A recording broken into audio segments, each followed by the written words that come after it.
Welcome for the second round of the workshop. It's good to see you all back. Most of you, I think, we have seen in the workshop number 1 on the topic of festival cities for Europe. I'm only now giving a brief overview of the scenario for today. We are going to be together until 2 o'clock to 10 past 2, or as long as it takes for all of us to have an interesting and inspired conversation. Maximum 2:30, I would say. First of all. Second, we are going to have a series of presentations of projects that we received in the second part of the meeting, the main part of the meeting. The first part of the meeting, I will take 6 minutes to present to you the context once again of this Festival Cities initiative, the context and an update for you on the Berlin conference, on the action agenda in which all our proposals frame. That's going to be the first part of the meeting. Please, again, use the chat on the right-hand side. Please feel free behind your name to put the name of your organization, rename yourself and put the name of your organization as well, so that you can introduce yourself to people that have not met you before. I think it's always useful to do so. And thirdly, we are going to use again this playful way of launching some polls during our presentations and our conversations. Probably you are all familiar by now with these polls. You actually can get rid of the screen that is asking to say yes or no to a couple of questions that we are sending to you by basically filling it in. Once you fill it in, it will disappear. And after a round of polls questions, we are going to present at a certain stage during the meeting the results as well. I think that's it for the scenario. I'm, as always, very happy that Cristina Farinha is with us, cultural researcher, academic, member also of the jury for nominating the European Capitals of Culture and involved in so many different projects related to Europe. So there is no better person to facilitate our conversation, what festivals and cities together can do for Europe, than Cristina Farinha. Please, Cristina, take the floor. Okay, thank you, Catherine. Good afternoon to all.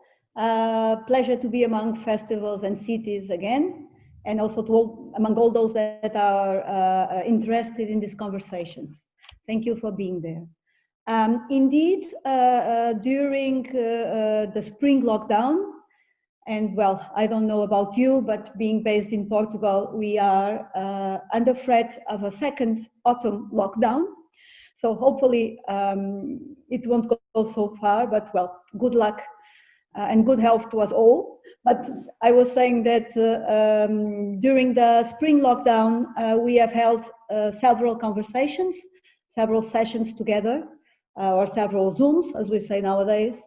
And we actually discussed the roles and the responsibilities of cities and of festivals in face of this new normality that is somehow imposed to us. How to address citizens, and we discussed several topics. How can culture be put into tourist agendas, for instance, how to slow down the masses, how can we bring other stakeholders, other sectors into the cultural agenda, how can we collaborate in order to improve well-being and inclusion. And one of the sessions was about Europe and how can festivals, how can cities together contribute to the European project. So the summer has passed, and actually Europe remains a strong concern of us, of IFA, but also of the Soul for Europe. And together we have decided to keep it as the topic or as the drive of our autumn conversations. So we IFA proposed, together with the Soul for Europe, proposed 2 workshops for the autumn. They actually are meant to be preparatory to the Berlin conference. Catherine Deventer will tell us about the Berlin conference in a minute. But I want just to go back to the first workshop and make the state of the art so that we know where we stand now. We have discussed in September, in the first workshop, we have discussed the changes brought by the pandemic to our expectations regarding Europe and the European project. Please note that when we talk about Europe and the European project, it goes beyond the EU. It's about a societal common project, a global community, let's say, that goes beyond the EU. So we have discussed the role and the missions of cities and the festivals.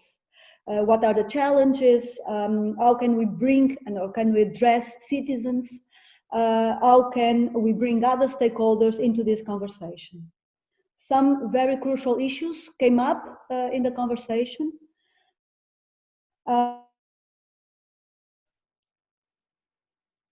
Xenophobia, nationalism, polarization, social polarization, isolation, the loss of the sense of community, also the fragility of the arts and culture sector, and the fragility and precariousness of its workers, and also the reintroduction of borders and how dangerous the new borders that are out there are.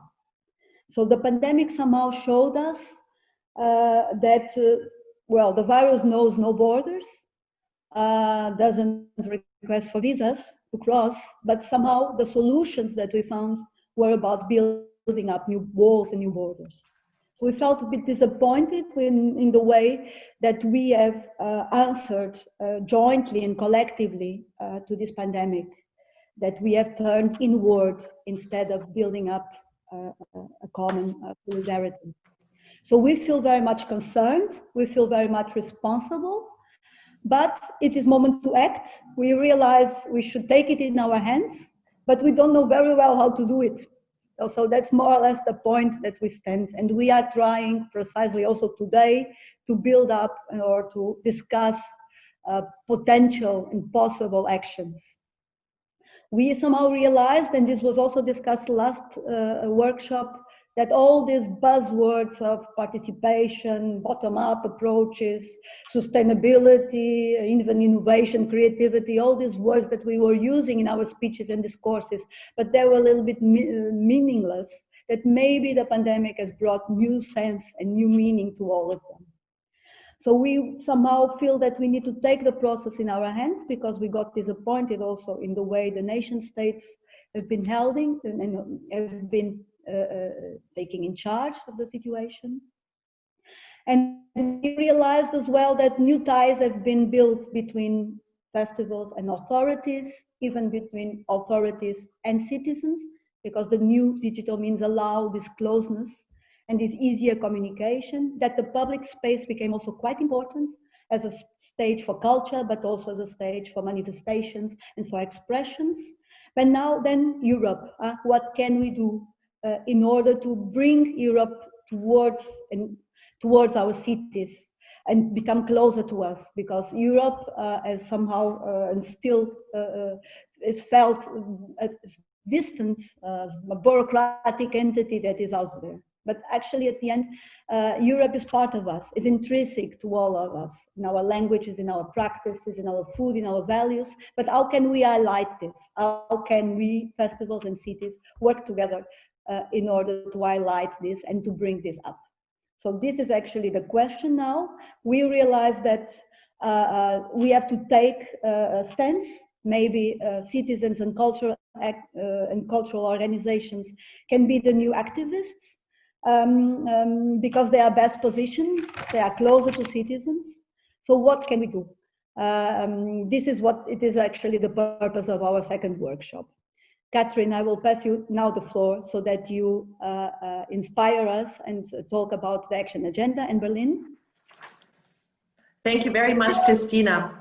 You said it actually all, and that's why I just called Audrey to say, let's skip the first 4 slides that we prepared and go straight to the 5th slide, because what I wanted to say in the first 4 slides was a little bit the context, once again, of the Festival Cities initiative, reasons behind the initiative IFA has taken back in 2018 to start focusing on the relation and on the relation between festivals and authorities, festivals, mayors, and mayors, city representatives, And as you said now, Christina, there is, due to the pandemic, the question about the new relations and new ties between these two players.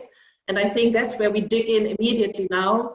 In my brief 4 minutes, we shorten it to 4 minutes presentation about what is going on in Berlin now for what we call the action agenda for Europe that we want to develop further in the Berlin Conference 2020.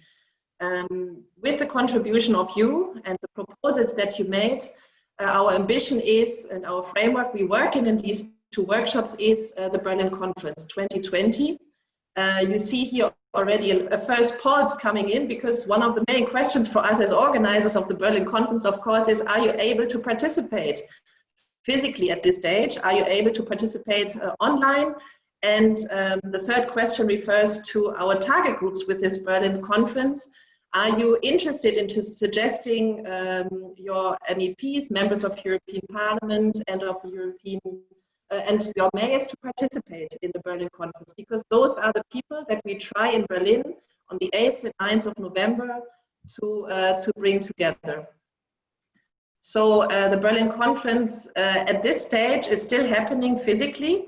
We are going not to have the Berlin Conference on the format that we wanted to have it, as you can imagine, but we will have the Berlin Conference as more so a working space in which we bring together different representatives of civil society groupings, such as ours, the Festival Cities Initiative, but also people that are running or preparing European Capitals of Culture. In another group, and Nele Heftling here from the Berlin, from the USO for Europe group is with us to feedback on this topic as well, with the idea to shape a very concrete action agenda as a result. Next slide, please.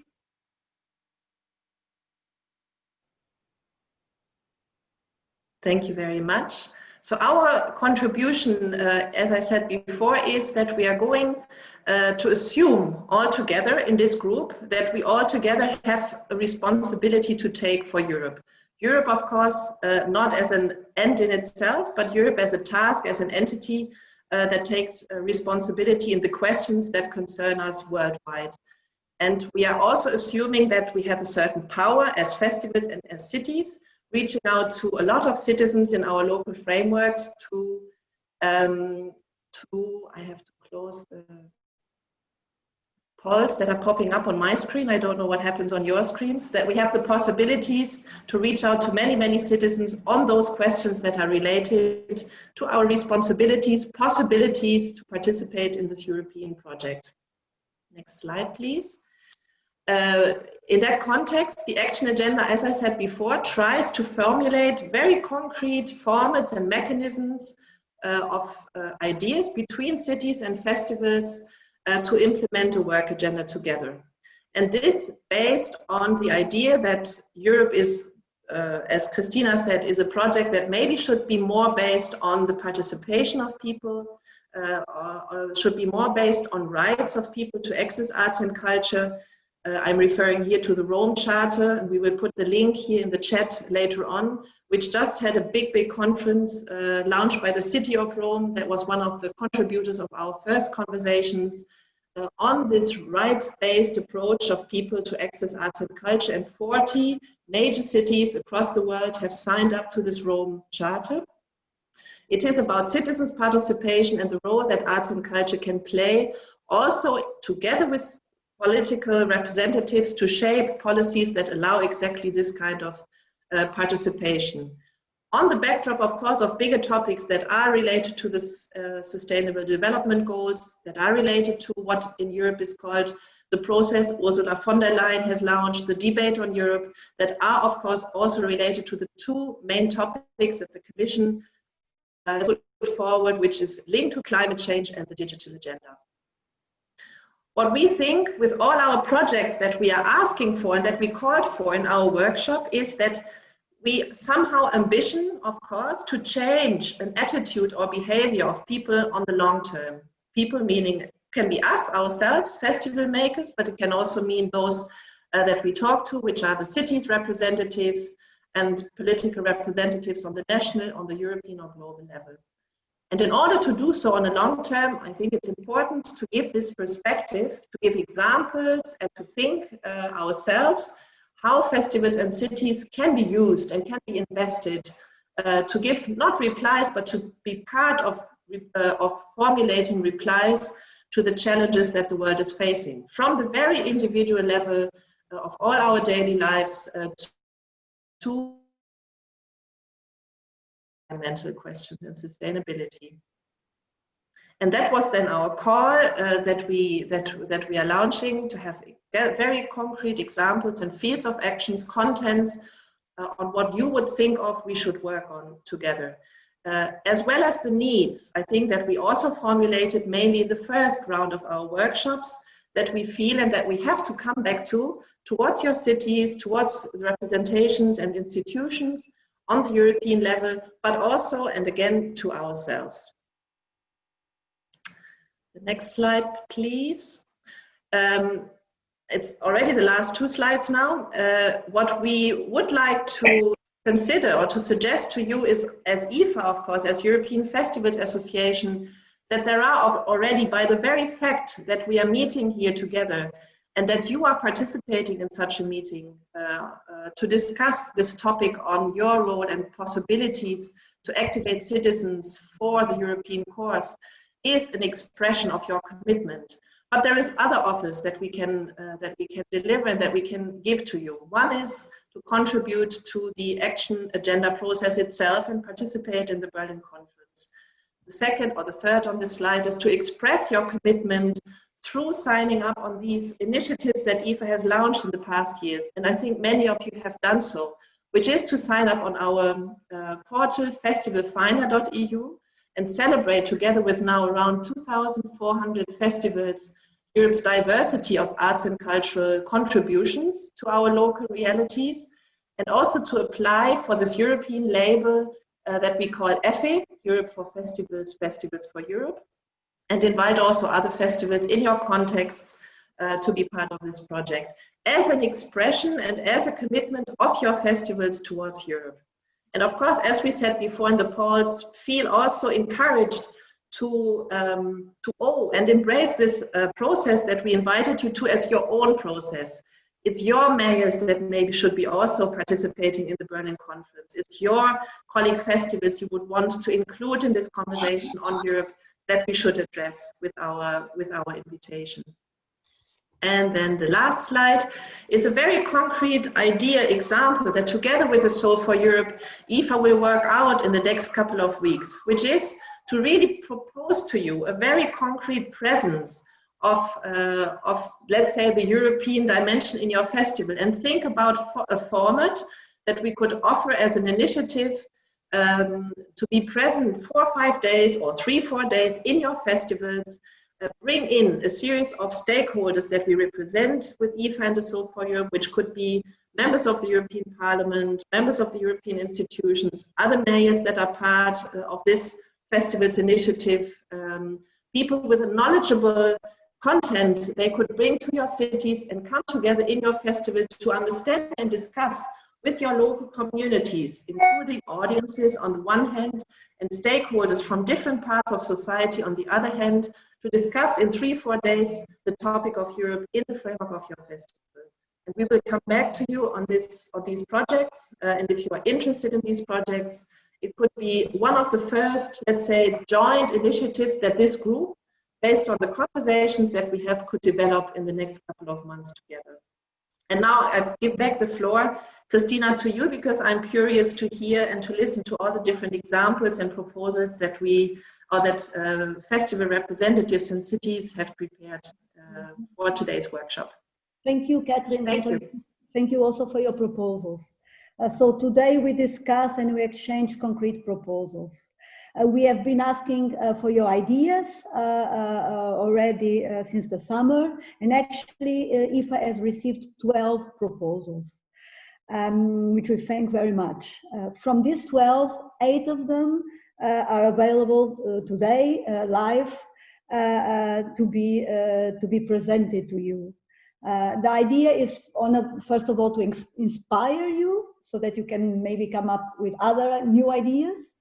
to tease you, to provoke you to maybe become a partner or collaborate with one of these proposals, and also to collect proposals to feed the Berlin action agenda, Berlin Conference action agenda that Catherine just talked about. So I will pass now the floor to you. We have proposed you kind of 3 minutes. It is tight, but let's try. Please use the chat, raise your hands, make comments, suggestions, questions, so that we can together further develop and explore these ideas. So first of all, I will pass the floor to Bernadette Quinn. Bernadette, I hope you are there and ready. Bernadette represents FEST Space, but also the Technical University in Dublin. Bernadette, please share with us your proposal. Is Bernadette there? I cannot see. Yeah, hello. Hello, pleasure. Hello, Christina. Sorry about that. Yes, so thank you for giving me the opportunity to talk to you today. So my name is Bernadette Quinn, and I am a festival researcher based in Dublin at Technological University Dublin. And I'm part of a team of researchers, and we work together. We're from 5 different European cities. We're working on a project called FEST Space, which is an EU-funded project investigating festivals, public space and cultural inclusion. Now, my colleague David McGillivray is on the call as well, I think. And I think David has already put our web address into the chat. And we invite you all to go and have a look and see what we're doing and to see what outputs we're creating. So essentially, we believe that festivals have a potentially very important role to play in helping people feel included, in helping people to participate in the cultural and social life of towns and cities across Europe. But in particular, we think that festivals staged in public spaces, both indoor and outdoor, have a really great potential to create conditions that encourage social interaction and promote encounters with others. So we're particularly interested in this link between festivals and public space. But we're very aware through our work that these sorts of inclusion processes don't happen naturally, that festivals are not naturally inclusive. There's a need for cities to actively create conditions that support festivals. There's a need for cities to invest in quality public space and to give high priority to cultural and social participation when they're making their policies. So over the last 18 months or so, we've been gathering data across our cities, which are Dublin, London, Barcelona, Glasgow, and Gothenburg. We've been gathering data on how our citizens are experiencing festivals, on the governance arrangements around festivals in the 5 cities, on how public space is designed and planned and regulated as venues for events, and on the spatial pattern that festival activities make in cities, where they're happening, where exactly they're happening, how often they happen, etc. So our findings are only emerging, but we're finding some very diverse and very complex policy contexts and very complex governance arrangements across our study cities. Situations that are actually quite difficult to make sense of, to be honest. And we continue to try to make sense of those. Our findings are showing us many, many positives from our citizens' perspectives about how they experience festivals. Citizens, in our experience, are experiencing festivals in very positive ways. They see them as activities that enliven city spaces, that create safe and inviting spaces, that encourage intergenerational interaction, and that connect people with city spaces. But we're also seeing some tensions in how festivals are implicated in changing public space, sometimes for the worst. So sometimes, for example, in terms of limiting access to public space, because festivals and events can effectively privatize and commercial public space. Sometimes they're implicated in causing environmental damage, as in, for example, to park surfaces. Sometimes they're implicated in noise disturbances. and disrupting people's quality of life. So our point is, as festival researchers, in speaking to this forum, we'd really like to see more discussion about how festivals might be made to become more inclusive and more accessible, especially in respect of how festivals interact with public space, how they might use public space innovatively to try to enhance solidarity and social inclusiveness and build social capital as effectively as is possible. Now, obviously, the COVID-19 pandemic has proved very disruptive, and we see that, of course, but it also represents an opportunity for rebuilding better festival cities. So the move to digital platforms, for example, is a development that's likely going to continue to be a feature of festival making in Europe in the future. So we're interested in talking to cities and in talking to each other as festival makers to understand, well, what does this mean for access and inclusion? In reaction to the constraints created by the pandemic, we're also seeing innovative approaches to staging events so as to deal with social distancing and the constraints that this pandemic brings. So maybe the large-scale city centre spectacular style of festival making is becoming more counterbalanced by maybe some more localised or more neighbourhood responses that might be dispersed more widely throughout city districts. So we're interested to see, is this trend beginning to appear? And if so, this different use of space in the city, what might that mean for access and inclusion? And we're interested to hear how festivals are thinking about this and what they're planning going forward. In the last conversation, certainly I thought the important role that festivals play in generating sociability was a big idea. And as now the sector incorporates digital approaches and maybe rethinks how and where it stages festivals in different kinds of public space, there are opportunities there for festivals and then for their festival cities by extension to keep this sociability idea very much centrally to the fore and to strive for greater social and cultural inclusion as it does so.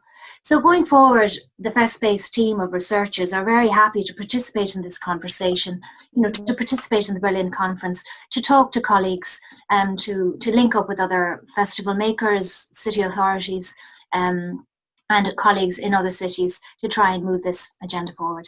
Thank you, Christina. Okay, good timing. Are there any questions,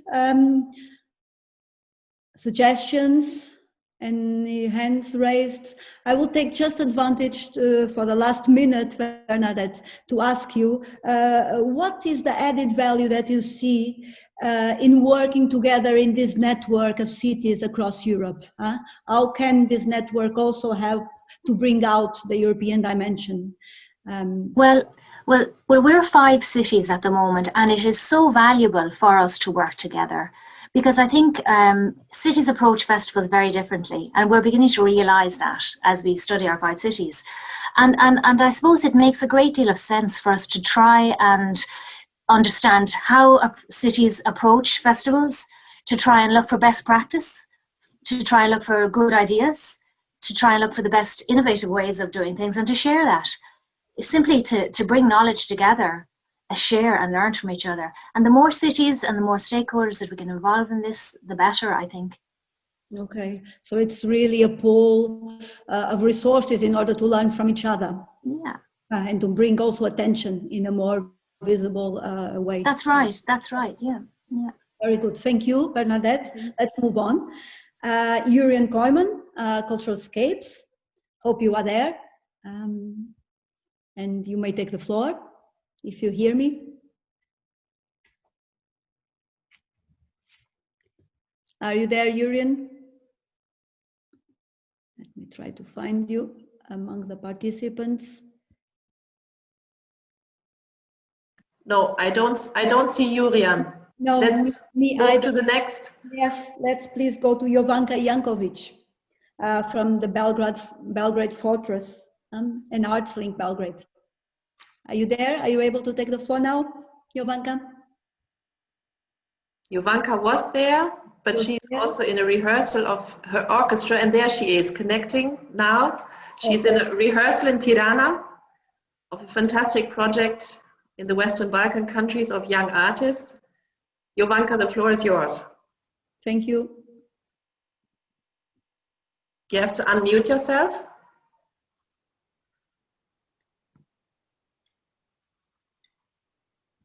It's always different with a phone and with a computer. Now it's fine. Thank you, Jovanka.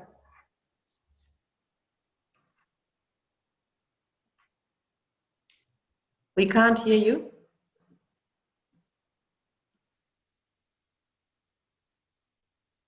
No.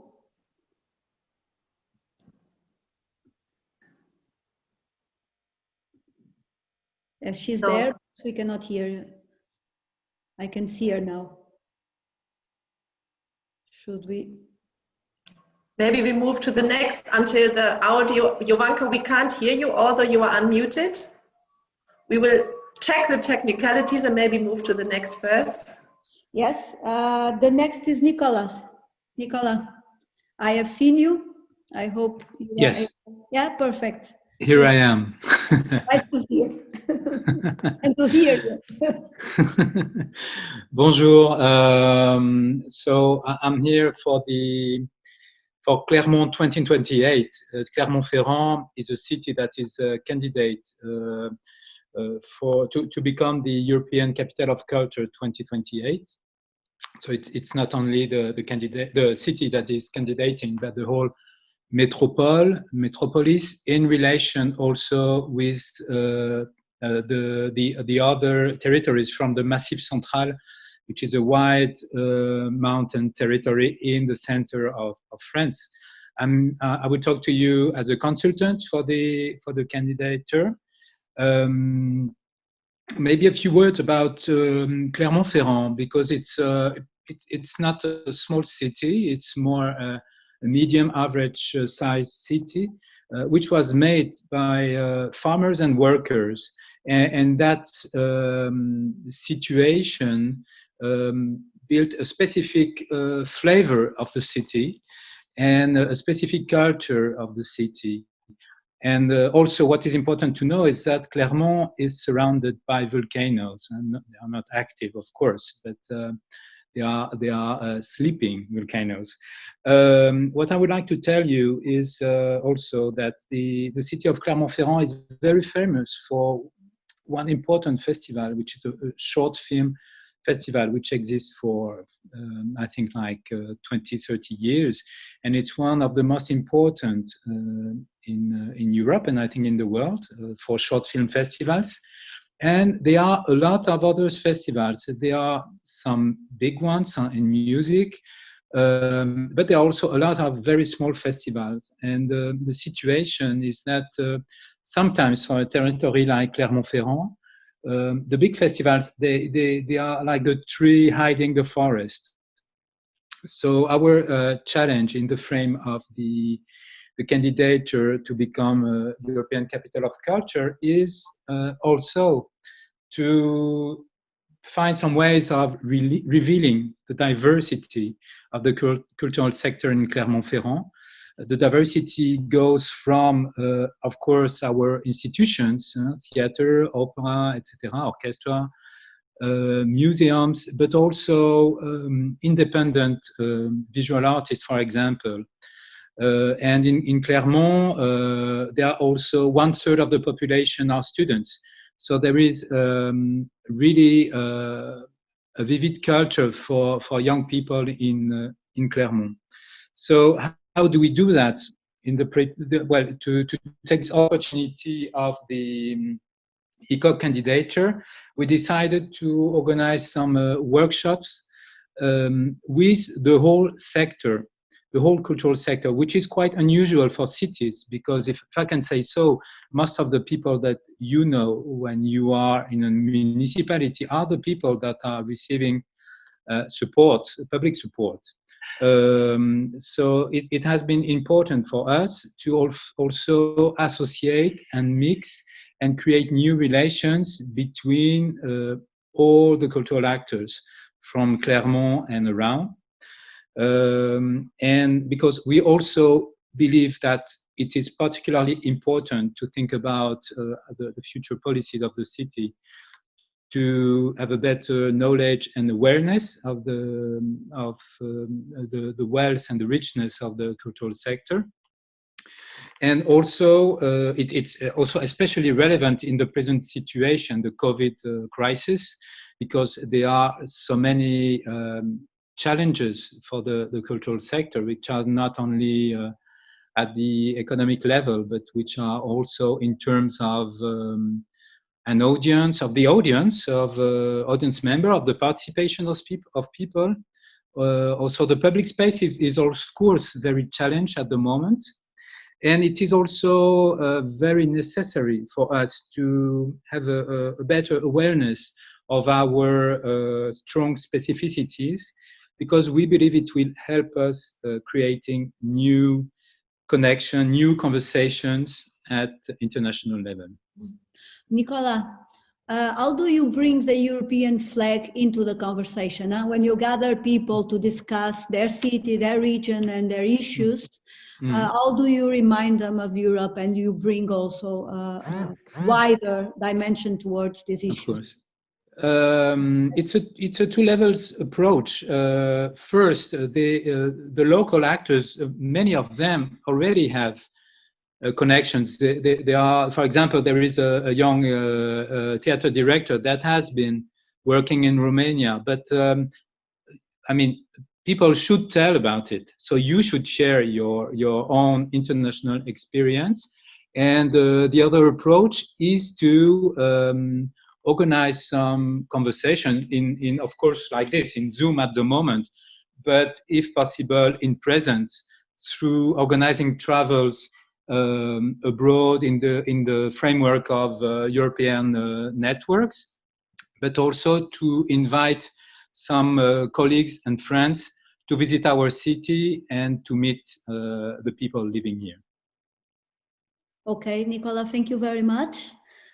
We will try now to give the floor to Jovanka from Belgrade. Well, at the moment in Tirana.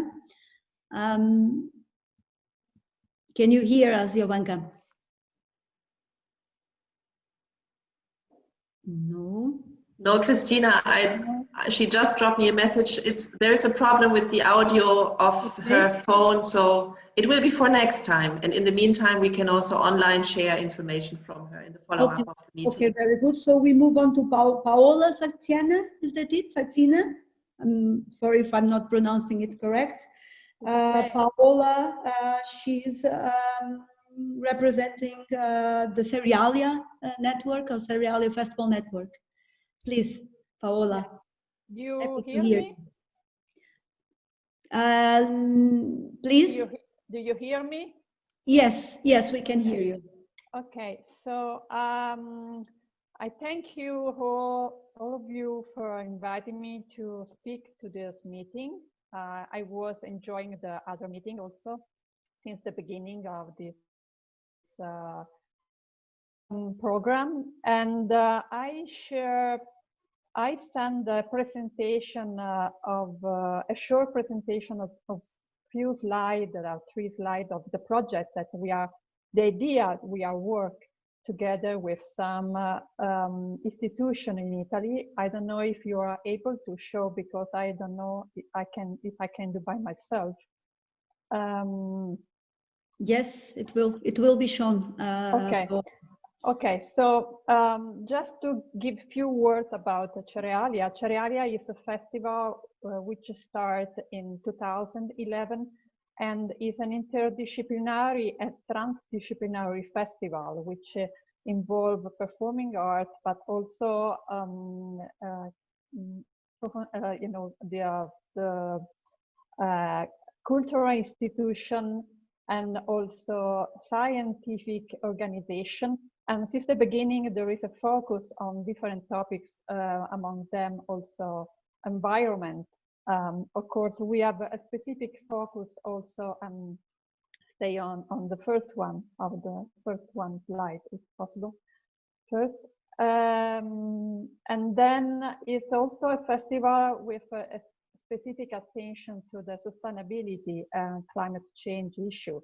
So we try to develop an engagement with the community in which the festival takes place, just to give them the opportunity to be aware of what is important in terms of the quality of life and using a cultural approach. So it's a network project, so involve different organizations from the civil society to institutions to private company and the business in different stakeholders. Have a base in Rome, but also in other cities in Italy. And together with the FIDAF, which is the association of the agronomists, of the Italian agronomists, we start to think about how festival can be an occasion to rethink also the green area of the city, and how our festival can support this idea to ask the city authority to rethink the way the green area of the city can be more intelligent way and technical way take care of them, how it can be improved these green areas, not just for the quality of life of the people, but also as place in which people can enjoy their life, and also because the green areas, particularly in Rome, which is a very green city and wide city, how these places are used now, and how the city take care of this green area, and how us as a festival organizer can in more effective way use this space, and giving back this space to the city as a place where people can live in a more quality way and enjoy also entertainment and social activity, but with an attention of the quality of also of the greenery, in terms of the quality of the natural environment that are in the city. I hope this is clear. I show you the fact that in Italy, a lot of festivals are now focusing on green and on environment, and also our festival is taking place in many outside space and not just inside area. And particularly after the pandemic, there is a great attention growing in Italy to use more the green area space for festival. But it's also important, also the speaker that the professor that was speaking before me, it's also important that this green area are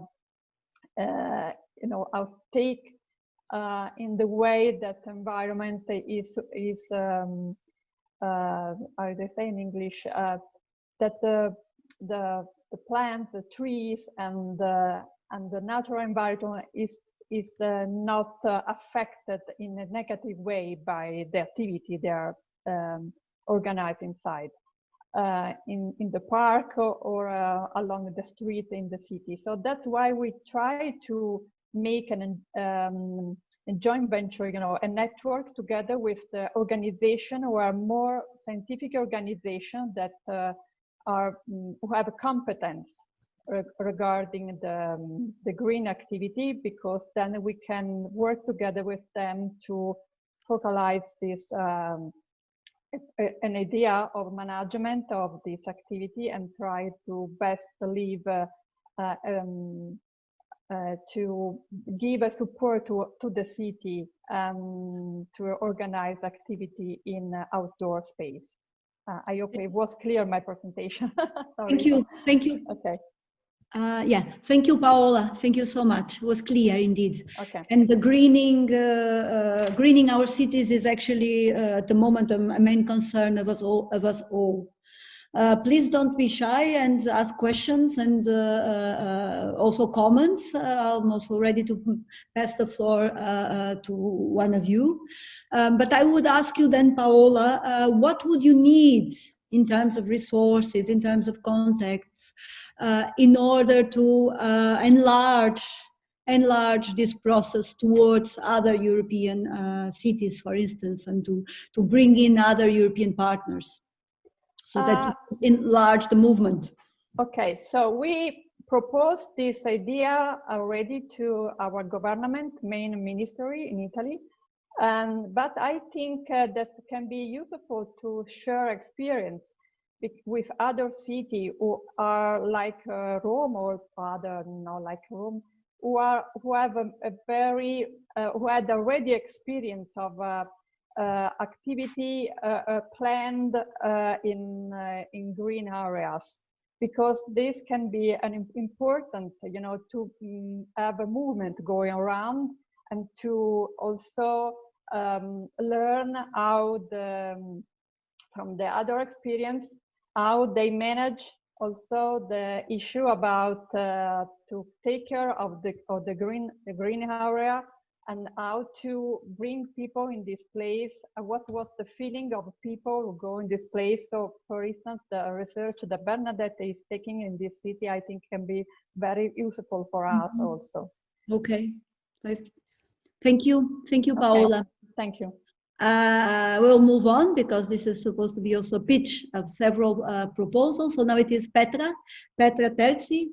She's talking from Greece, and also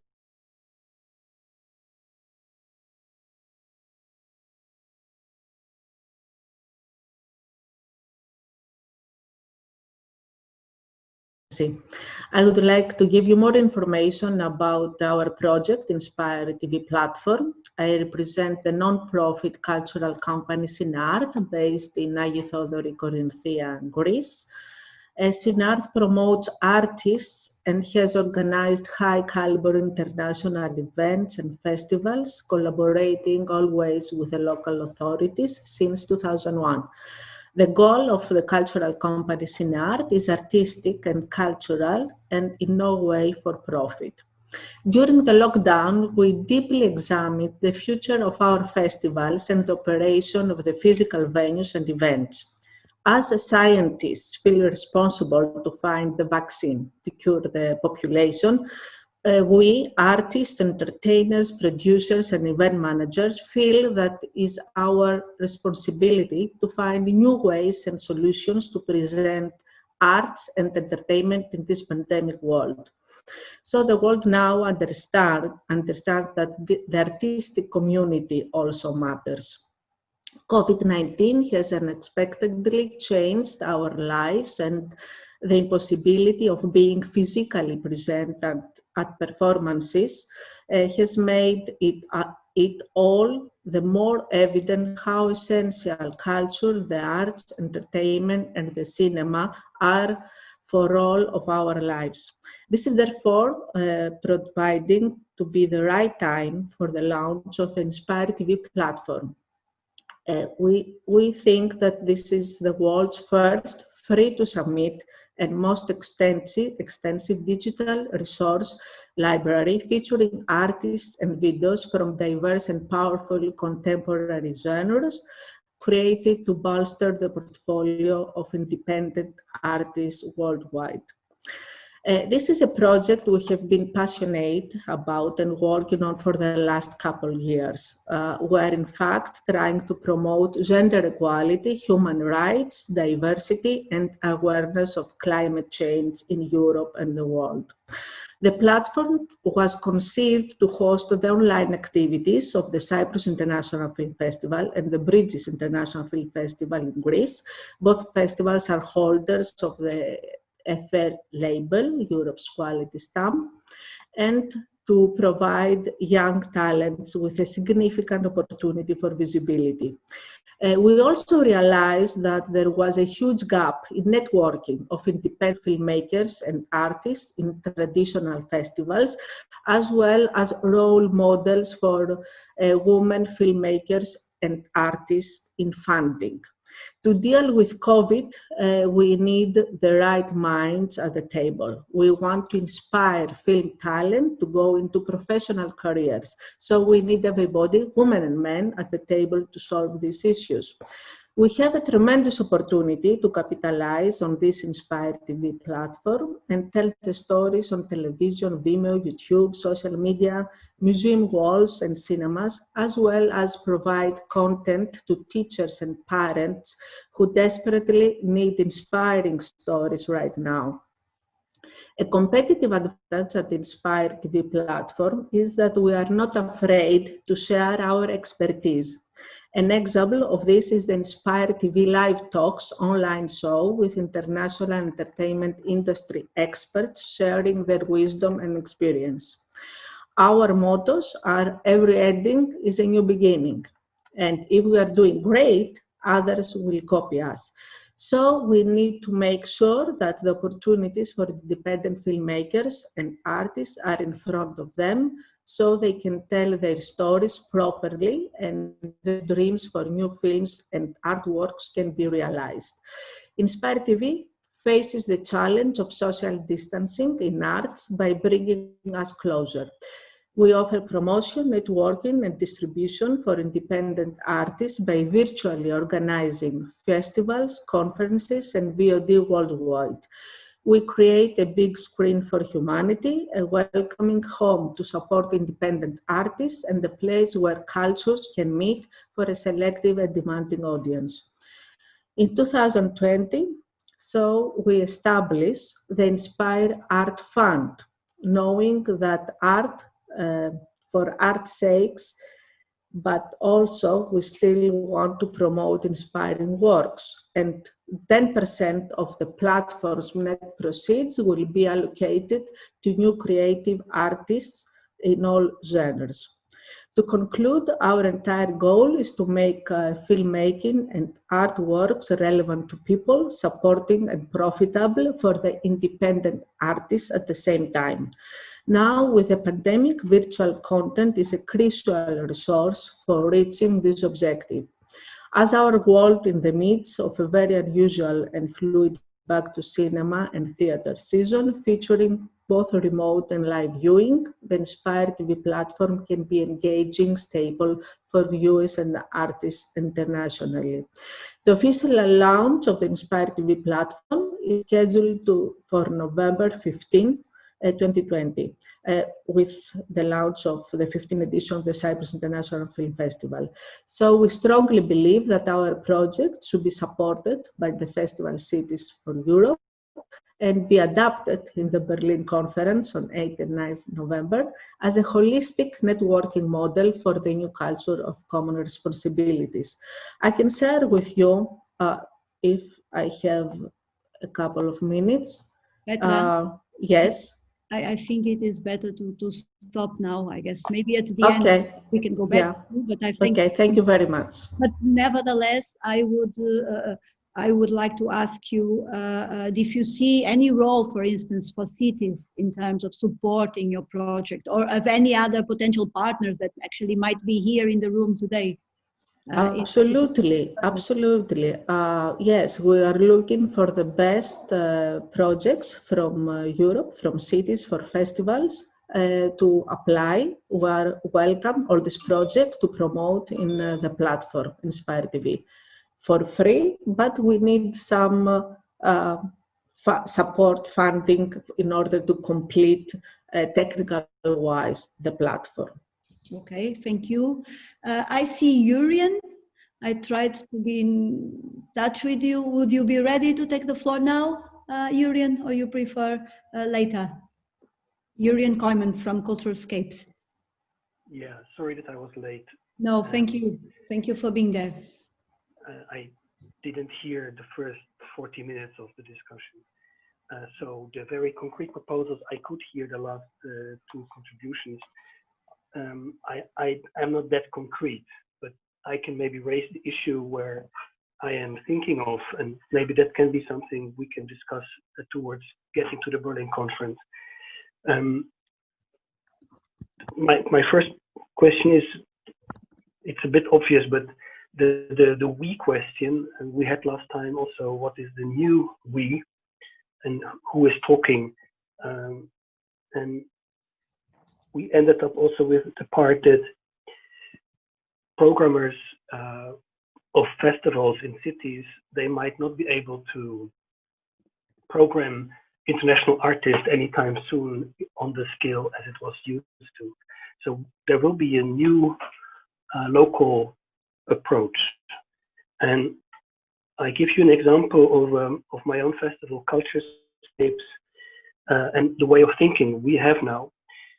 We changed our concept from looking into countries into looking into regions, into biospheres or ecosystems.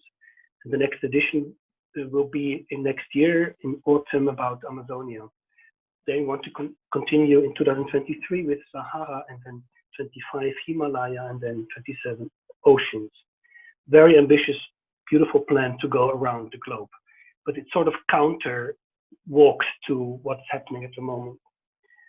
So our alternative for our first edition in this global critical zone approach would be the other Switzerland, which means everything which we normally don't look into. Switzerland has 25 to 30% foreigners. I'm one of them. They are not really existing in programmation of festivals.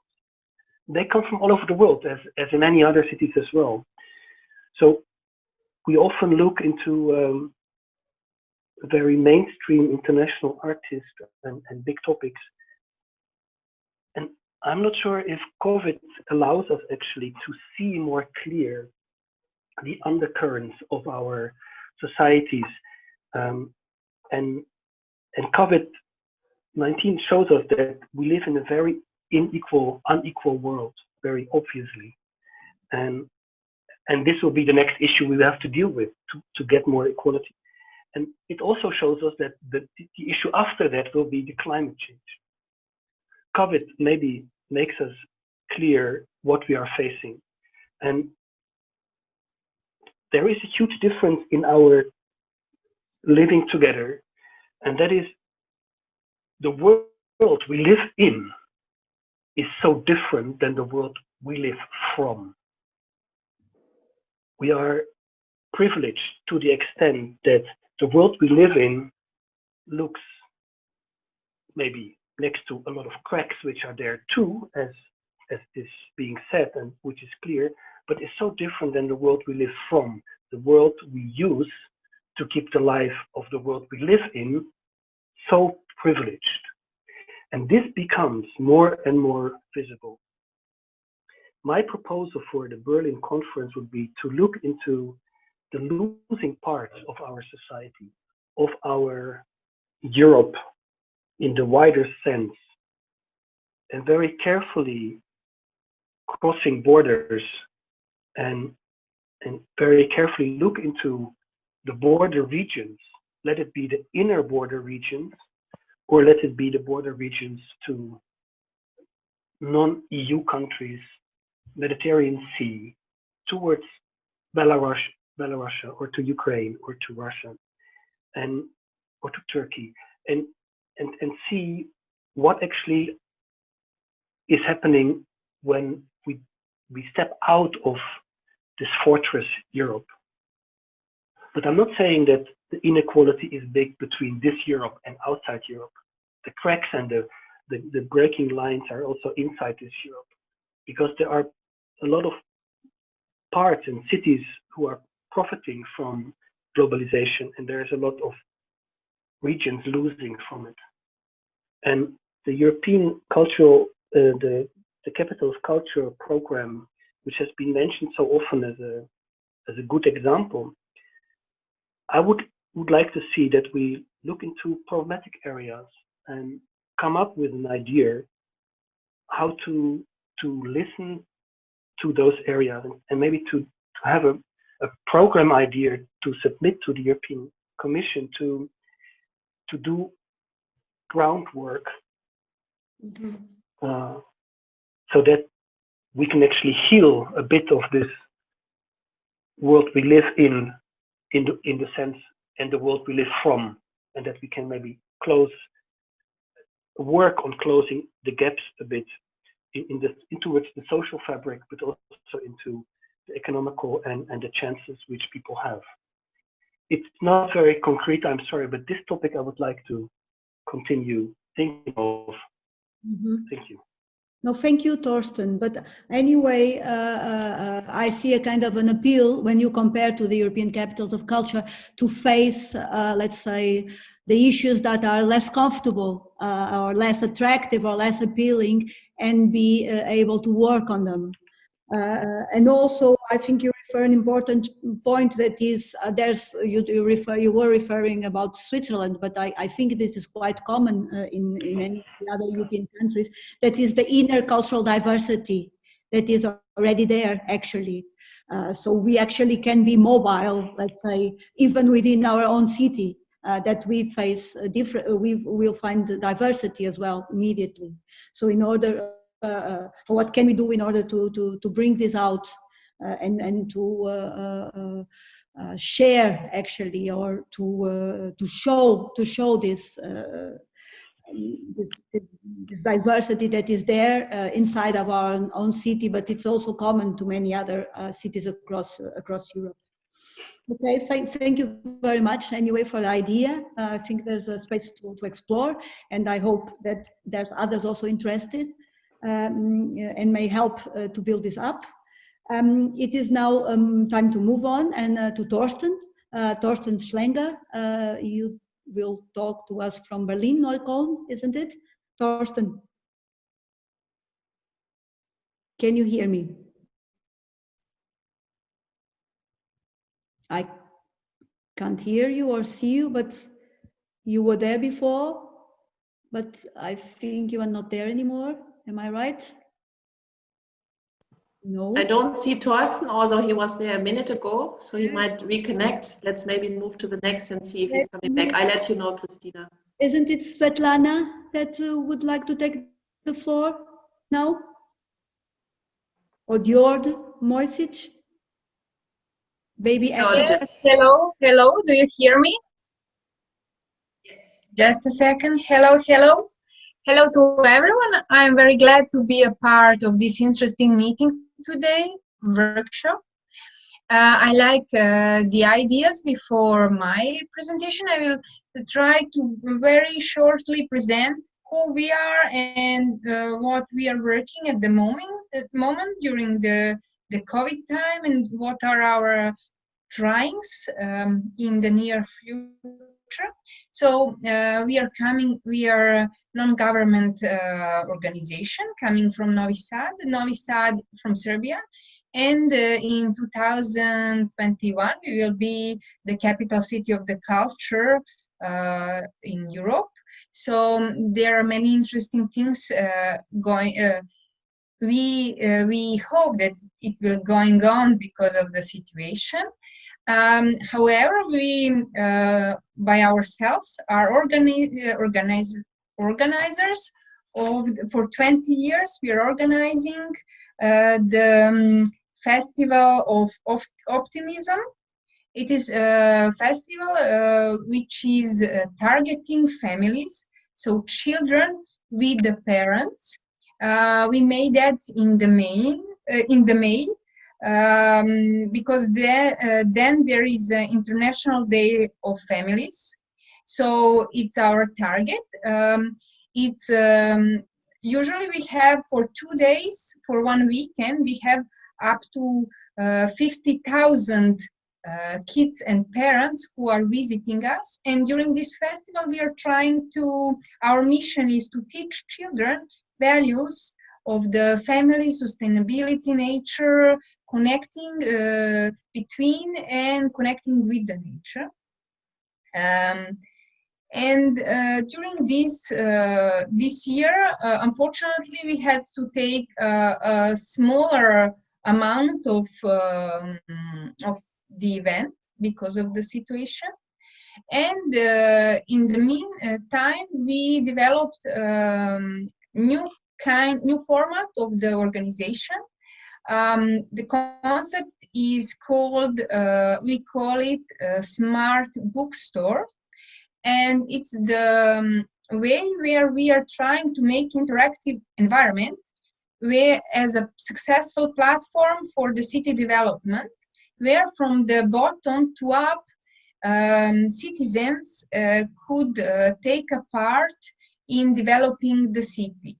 So as Bernadette was speaking earlier, that citizens believe that festivals connecting them with the cities, that's actually what we are trying to do.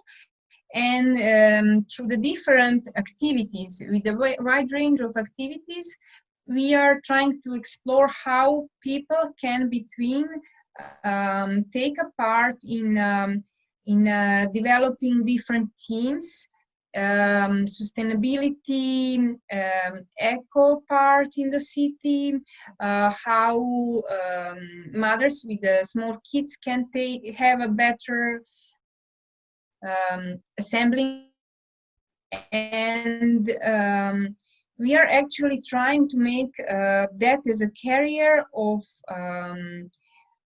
the new culture of community responsibility, where actually all the citizens could take a part and be a part of developing smart city, and we are taking smart cities as the future concept for the cities, and with these themes to make possible even today in this situation during Corona to develop to develop small events where people can still have connection with the community and with what is happening in the city. So basically, that is what we are trying to achieve. We already had few events, and we are trying to make the new one also for startups and similar kind of the groups. Is there any idea or any appeal you could take advantage now to make to all the listeners in order to join your project, how to make it larger beyond Novi Sad? Yes, we are trying to make that as a pivot, as how to say that in English. So that was like a trial. We are trying to make that in Novi Sad, but our concept can be developed also in other cities, and we are looking for the partners who would be interested actually to try the same kind of event in their environments. So the main idea is to have, today we cannot make large spectacular events, but we can make very safe small events which still have the impact of where we are living and how we are living. So I am calling and invite in this presentation all of you who are interested to see this kind of event as possibility to connect with artists from different parts of country, or with the other kind of events, and to try to make it on a lot of locations around Europe. Okay, thank you. Thank you also to all those that kindly share their ideas, whether they are more concrete or less concrete at this point. I think there's an interesting start and already some good material for our action agenda. Please keep on sending us your proposals or your ideas, and also feel free to contact each other in order to exploit and move further in terms of developing what is already in the table. Now it's time for Simon. Simon Mundy is always with us, and we will try to wrap up our discussion today. Yes, thank you very much. Katrin asked me this time, rather than to repeat what everybody has said, to come up with some of the underlying topics and themes around what have been said. And actually, the two things merge together very nicely, because there have been some themes that have run all the way through. and they also reflect what you have been saying anyway. One of the things that Bernadette was talking about was the spatial patterns of festivals and cities and the tensions that these can cause, the way that festivals can damage public spaces as well as contributing to their use by shutting parts of the city off. She then talked about dispersing the festival activities from the cities outwards. And this is something that actually, including Georgia and others that have spoken at the end, have talked about too. The idea of smaller events with many more wide spatial places, taking place in parts of the city that normal festivals don't usually reach. This comes as well into the Cheriala network's ideas of how you green the festivals and green the cities. Nicola, I think by mistake, came up with a wonderful phrase for volcanoes, the idea of dormant volcanoes for festival cities. I like the idea of the cities as dormant volcanoes, which can erupt from the sides and little lava streams and start coming down before there's a big bang. And in fact, in terms of the way that we look at our festivals, a more dispersed idea, a more inclusive and interesting idea where you start looking at the people within your space rather than necessarily bringing people from outside into that space. All of that comes into this idea of the festival as a dormant volcano. So I think we've got something there. Paola was talking about festivals and climate change, and this of course comes right the way through our discussions, and the ideas of a city endowment for green development, I think, is a fascinating one, and actually should be one that we take up not only with cities, but indeed with many of the international organizations that are involved in development and involved in the future climate change initiatives. I mean, this operates right the way around the world. It's not just about Rome. I know Rome has always been the center of the world, of course, but in this particular case, it means that it's an idea that I think we can take really onto a global level. And that also goes into what Petra was talking about, the idea of sharing inspiring stories as being our job. And that our job is that idea of taking inspiring stories, giving them a platform and allowing them to take root wherever they are. As is Urian's excellent idea of looking at the world in your area, the inequalities, its underbellies, the effect on climate change. And I love, again, his motto, the world we live in is so different from the world we live from. It's an exceptionally good idea, and that, of course, ties right back into this idea of climate change, development, post-virus economies, etc. Drawing breath. Julian also came up with another lovely phrase, which I think, again, we can use as the theme for what we talk about, which is the groundwork for healing. That's our job. Our job is to do that groundwork, to set the platforms, to enable societies to grow and heal, because they have looked at, as Christina is talking about, the intercultural diversity we all have within our cities, but within our networks too. And finally, just Georgia, again, I pinched your title because it's such a lovely one, the idea of a Festival of Optimism.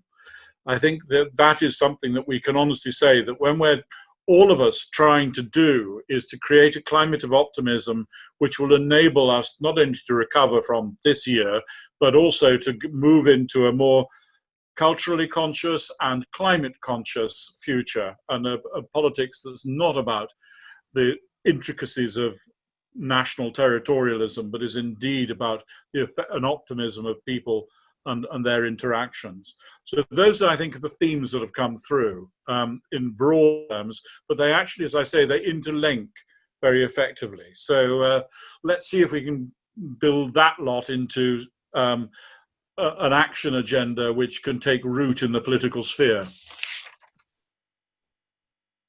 Simon, thank you. You have Miguel's appreciation of your summaries with such a great added value, which I totally embrace and agree with.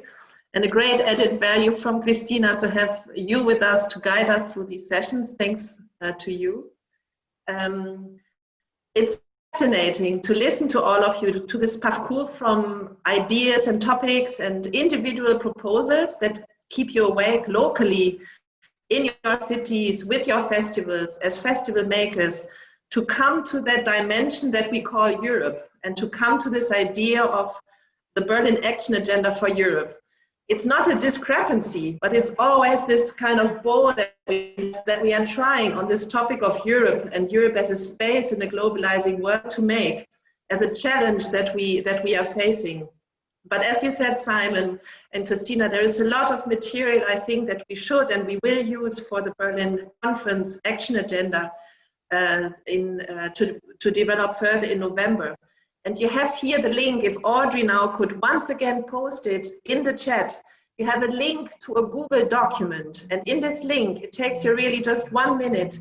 Please let us know if you're willing and able to come to Berlin, if you're willing and able to participate online to the discussions in Berlin, to the Berlin Conference, so that we know more or less from this group that here today was together, who of us is physically or digitally able to join us.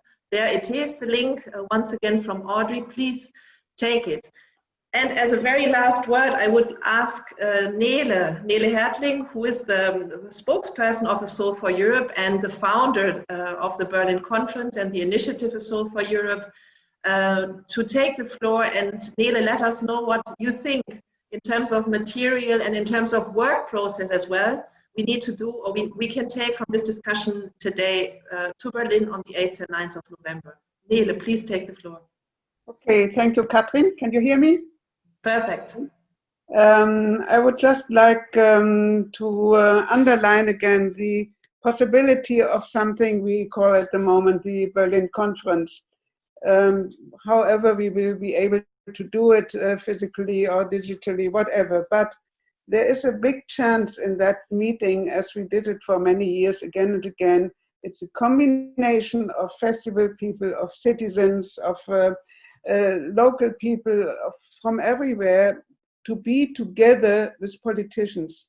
So the idea to create something like an action agenda for Europe is also based on the conviction that it's not just a paper we want to create or to define things which between us we know or we can develop further, which is a big thing we can do.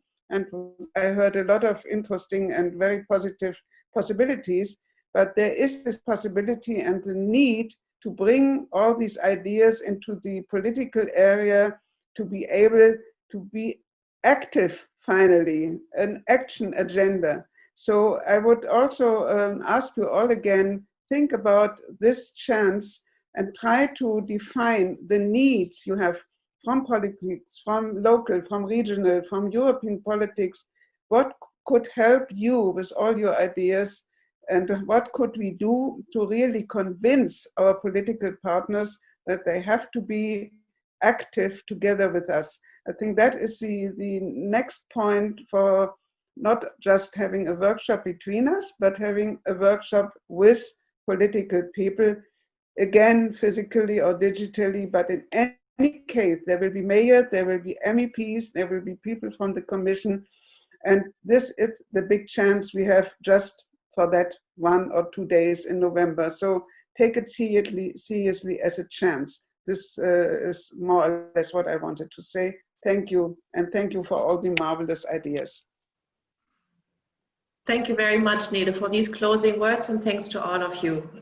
Festival representatives and Nele in this room, of course, as always, we also have already a lot of cities representatives that are listening not only to us and listen to ideas that we present, but that shape this agenda together. And I think that's the unique process in A Soul for Europe, and that's why the European Festivals Association has started to work on the idea of the Festival Cities Initiative. It's not us directing needs just to politicians, but it's us together in the same space to think about how we can contribute to common concerns and common questions that we all have to formulate replies on. So thank you very much. I'm just looking at my president, Jan, because Jan it's fantastic. Jan actually is both. He's a cultural practitioner running the Ghent Festival in a city, and we have here the city representative, Barthuset, also with us, and at the same time active in politics. And I think he tries to bring in a lot of cultural dimension into his political work as well. Jan, would you like maybe to close this session? Well, it's always great to listen to these meetings because I hear a lot of positive. And we just ended our own festival in Ghent, and there also we had positive artists and the public. And we are afraid that in the next weeks it will be much more difficult to meet each other. In Belgium, for example. I don't know how it is in the other countries, but it doesn't feel so well. And I think, Nele, that many of us will have to see you in Berlin, but from far away. Yes. I think it's very important, the soul of Europe, because it brings ideas together. It brings politicians and artists and cultural sector together. And that's one of the most important things I feel today, that is that cultural sector, those festivals, concert organizers, the directors of concert halls and theaters and so on, they're all working together for the same project. And that was not in the past. We were sometimes fighting each other. So there's something good about all this, but it has to finish. So as fast as possible, of course. But thank you, everybody, for being with us.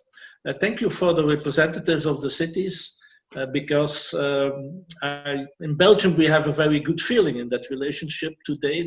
We have a lot of support, so I hope that's also the way it works in other countries, in other cities. So enjoy your weekend, I should say, to finish. Bye. Thank you. Thank you very much. And see you all soon. More information by email about the 8th and 9th of November program, probably online, or definitely online, maybe a little bit also physical. We keep you informed, and please, as Christina said, to continue sharing your ideas by email and in any other way. We will go on with this Festival Cities initiative and get back to you. Thank you all very much for your contributions. Bye.